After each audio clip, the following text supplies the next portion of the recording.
dhiiga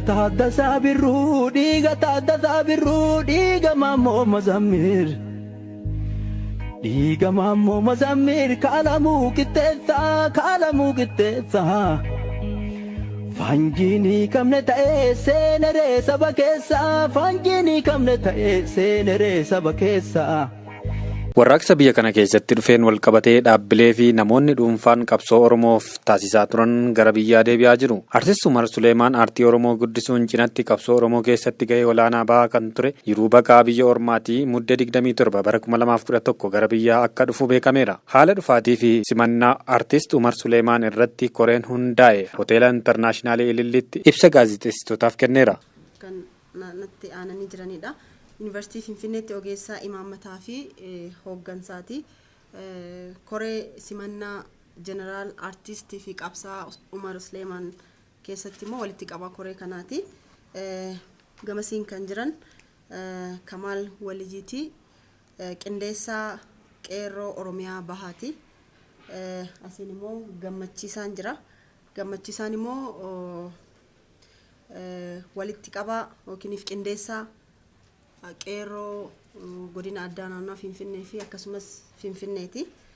Ani immoo Masarat Dhaabaati koree kana keessatti miseensa. Walitti qabaan korichaa Dr. Hussein Kader akka jedhanitti Artist Umar Suleeyman wallee isaatiin tokkummaa uummataa kan cimsaa ture haala ho'aa ta'een konsertii muuziqaatiin simachuuf guutuu Oromiyaatti qophii gahaan taasifamaa jiraachuu himan. Guyyaa kanas namni 30 ol akka irratti hirmaatus tilmaamameera. Beekamu Artist Jeneraal Umar Suleeyman gaaf 27 Duwwaa 4 2011 January 5 2018 gara biyyaatti ni gala. Artist Jeneraal Umar Suleeyman Oromoo biratti akka mallattoo diddaa gabrummaatti goota gonkumaa of duuba hin ilaalle qabsaa uummata isaatiif of kenne hedduu jaalatamaa fi wallisaa onnee uummataa keessa jiru ta'ee beekama yookiin ilaalama.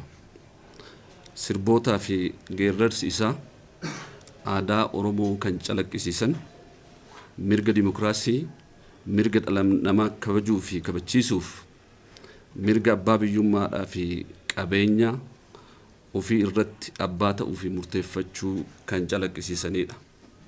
Waan kana ta'eef guutuu Oromiyaa irraa walitti dhufuudhaan qeerroo fi qarreen, abbootiin gadaa, abbootiin amantaa, hayyoonni, artistoonni bebbeekamoon, atleetonni bebbeekamoon, namoonni bebbeekamoodhaa fi dhageettii qaban, abbootiin qabeenyaa, hooggantoonni mootummaa olaanoon, qabsaa'onni hundi, maatiin isaa magaalaa guddittii handhuura Oromiyaa kan taate Finfinneetti garma barkumee keessatti simannaa olaanaa konsertii muuziqaatiin dabalameen simachuudhaaf haaldureen hundi qophaa'ee jira. Goota keenya Artist Jeneraal Umar Suleeyman simachuu jechuun gootota dhumanii fi gootota jiran yaadachuu jechaadha. Simannaa kana irratti wanni mangudoota teennaaf, haawwata teennaaf, qarreef, qeerroo teenna hundaa ni dhaamu. Umar Suleeyman simachuu jechaan tokkummaa simachuu jechuudha. Umar Suleeyman jechuun gaafa baay'inni keenya tokkummaan beeyne haftee tokkummaa nuu labse. Haftee gootota tokkummaa nuu labsanii ka akka Alamuu Qixxeessaa, ka akka Taaddasee Birruu, ka akka Nadhii Gammadaa, ka akka Waaqoo Guutuu haftee isaati. Umar simachuu jechuun of simachuudha.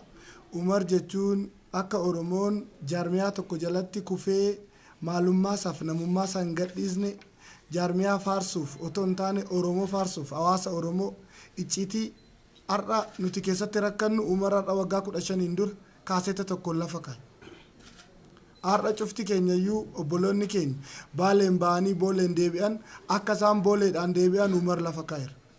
Abdii fi hawwii qeerroo irratti abdatamee lafa taa'e dura lafa kaa'eera.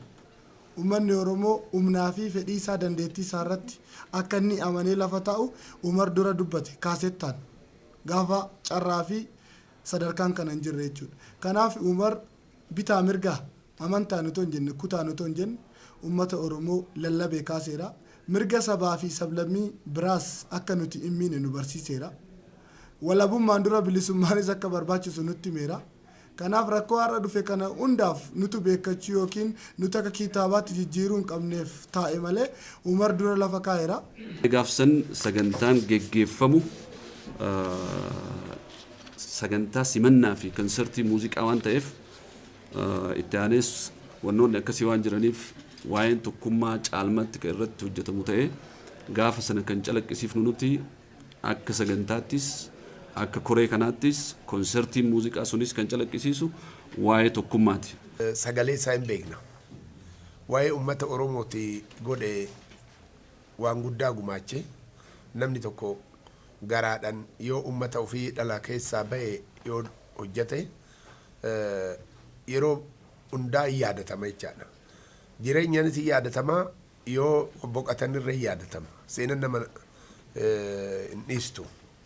Kanaafuu artistii guddicha kana simachuu jechuun of simachuu jechaadha namni keenya.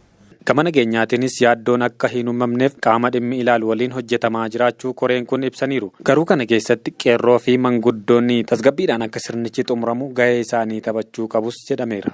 Artist Umar Suleeyman nama fakkeenya nuuf ta'ee fi tokkummaa uummataa lallabaa ture kan jedhan weellisaa Galaanaa Gaaromsaa fi Hawwii Tazarraas simannaa sanaaf qophii taasifneerraa jedhan. Weellisaa Umar Suleeyman weellisaa qofa miti, qofaa isaa waraana. Walleen isaa hundi uummata Oromootiif rasaasa ta'ee nama of barbaadu akka inni dafee of argatuuf, nama of gurguru dafee akka inni allayyaatti of gatuuf dhaamsa hedduu dabarsaa weellisaa turedha. Weellisaa nuyi fakkeenya ta'ee asiin nu ga'e waan ta'eef nagaadhaan gara biyya abbaasaa haa dhufu.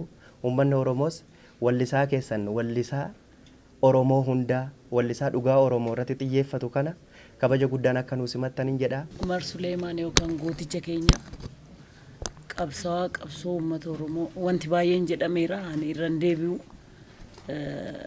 nagaan nu koottu